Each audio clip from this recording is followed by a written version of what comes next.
Protocol તને ખબર નથી તમને? મને ખ્યાલ છે. તો આવો આ બાજુ. હા પણ મને જવાબ આપો ને. મેં સાહેબને વાત હા પણ અહીંયા આવીને જવાબ આપો મને. આ બાજુ આવીને જવાબ આપો. અમે બી ખાધા પીધા વગર જ છે. હા પણ મેં સાહેબને વાત કરી તો સાહેબ ના પાડે. અરે સાહેબ ના વાત કરાવો મને. આવો ધારાસભ્ય આવ્યા છે. હા અત્યારે ત્યાં આવીને વાત કરાવો મને.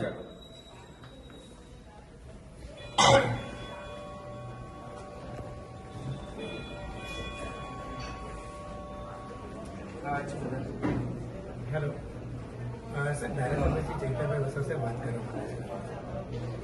આપું છું. એમનો પીએ છે.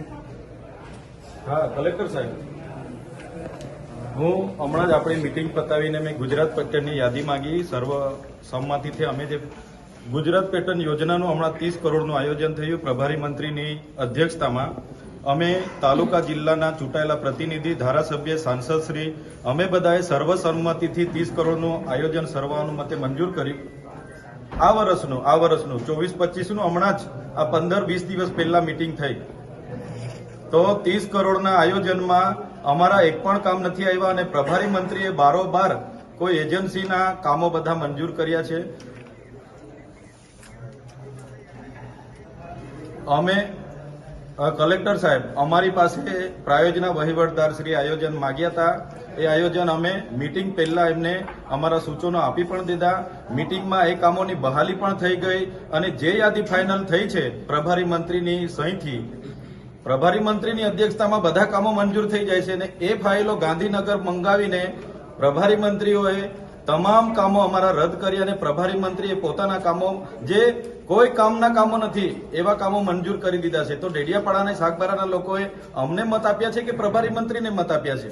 અમારા એક પણ કામો એમાં મંજૂર થઈને આવ્યા નથી.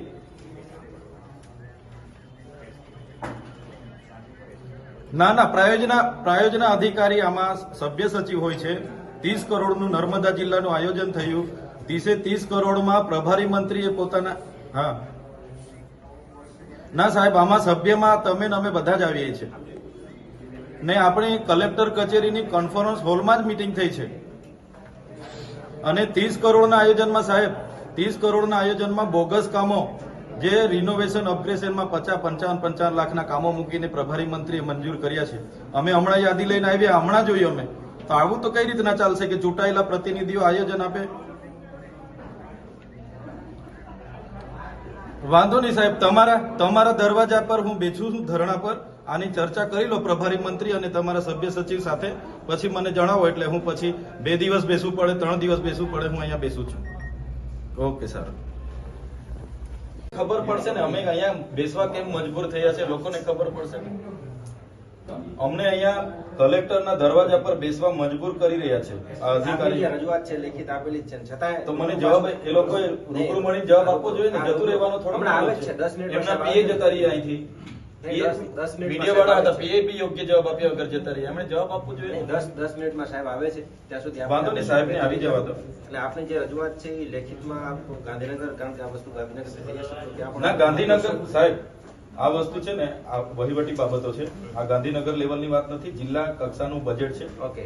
અને કલેક્ટર સાહેબની અધ્યક્ષતામાં જ અમારે પ્રાયોજના સચિવ છે, એમના અધ્યક્ષતામાં meeting. આપની જે પણ રજૂઆત છે ડીએમ સાહેબ એટલે આવી જવા દો કલેક્ટર સાહેબ. ત્યાં સુધી આપ જરા વેટિંગ એરિયામાં બેસો. ના, બરાબર છે. અમને મજબૂર કરે છે આ લોકો, અહીંયા બેસવાનું અમને મજબૂર કરે છે.